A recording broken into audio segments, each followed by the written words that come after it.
This week, Will Howell of Pet Helpers introduces us to Stanley, a dog who's blind and needs a good home. I talk with Will more about Stanley for this edition of Quintin's Close-Ups. And if you haven't already, subscribe to my YouTube channel and like Quintin's Close-Ups on Facebook. Will Howell, welcome back to Quintin's Close-Ups. Hey, how's it going? Oh, it's going very great. I see, obviously, here you have another dog, and his name is Stanley, actually. Yes, this is sweet Mr. Stanley. He's almost 10 years old. Ooh. He's completely blind, and he's lived quite a life, actually. How long has Mr. Stanley been blind? So as far as we know, as long as we've known him, really. He came in last year, around 2019, back during Hurricane Dorian. Right. And he came to Pet Helpers, and we cared for him for almost a year until he was adopted out. And unfortunately, the owner could no longer care for him due to some extenuating circumstances in his life. And so Stanley actually came back to us. And so right now we are looking for a nice foster home or a permanent home for Stanley to live in, because we just don't think that he deserves to stay in a shelter, especially with his blindness, where there's all this noise from barking dogs and everything. So we just want him to be a nice, comfortable home. And what are those other issues that Stanley have to deal with because he's actually blind?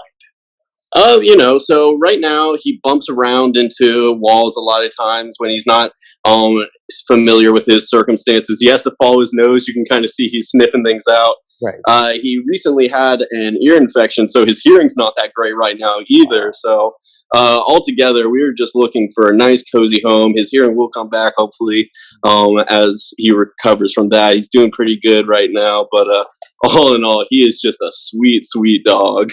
Yes, indeed. And let me ask you this, too. Obviously, you said that Stanley came to Pet Helpers during Hurricane Dorian. I understand, too, that he was found somewhere wandering in a graveyard? Yes. So he was in a graveyard connected to a church, I believe, over on John's Island. We aren't sure if he ever lived in a home before, but he spent an extended amount of time, especially during the pandemic, in a foster home.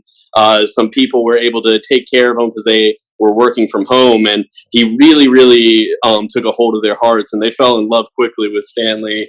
And so I'm sure they are looking really hard to help and try and find him a new home. And you talk about finding a new home. Since he is blind, what type of home would be ideal for Mr. Stanley?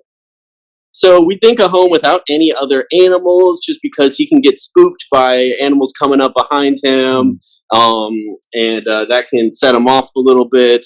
All in all, he's really sweet. He did well in a family setting with his fosters previously, just as long as, it's older kids who are calmer and aren't messing with him and surprising him too much. Right.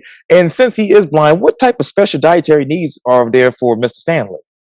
We keep him on a senior Hill Science diet food right now. That's what we feed all of our older dogs. Like I said, he's almost 10 years old, so he's a little bit long in the tooth, but he's still a pretty sweet guy. He loves going on walks. He loves cuddling on the couch. He's really sweet with humans. All in all, we just love Stanley.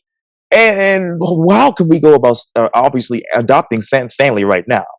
Yeah, so all you got to do is go to pethelpers.org, fill out an application, and send that to office@pethelpers.org. If you're interested in fostering Stanley, like I said, we're looking for a foster home for him if you're unable to care for him in the long term.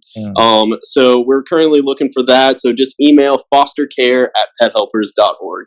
And I know this is a silly question, but what is the difference between the foster care and actually adopting an actual dog? Yeah, so foster care, it's not permanent, and it's meant to not be permanent. A lot of times people go in and are like, I'm just going to have a trial run with an animal. But in reality, a lot of times it's for medical reasons, like in his case, where we don't think he works out in a shelter setting too well.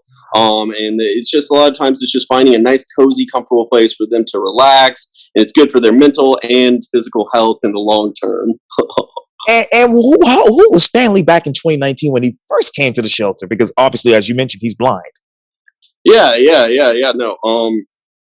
He was completely blind when he came to us. He's generally the same dog you see here today, but I think he did really well in a home setting, and I think that helped him deal with a little bit of anxiety that might have come with being in the shelter long term. Wow. And obviously, if I go back to pethelpers.org, what events can I find there for this week? Oh, so we are all really excited for the upcoming Quintin, or not Quintin, excuse me, Trey Taylor. I'm thinking about you. I didn't think I was that famous. No, we're having an upcoming Trey Taylor concert this May 6th. So that's about a month out from now. It's really exciting. He's a country artist from Nashville who does shows for different nonprofits. He did that all throughout the pandemic. He did a great job raising tens of thousands of dollars for a lot of nonprofits just like us who, had to switch their galas and fundraising events to virtual or not do them at all. In our case, we had to switch our furball over to a virtual event last November. And so we're really excited to have Quintin come out and just try to raise as much money as we can. The tickets are over $200. So, every single ticket really makes a huge difference, especially in the lives of animals just like Stanley. And, we really do help cases just like him every day. That's amazing. Well, Will Howell Pet Helpers, thank you for your time and good luck to Mr. Stanley on his quest to find a new home, permanent home. And I'll see you next week, Will. Thanks. See you next week, Quintin. Thank you.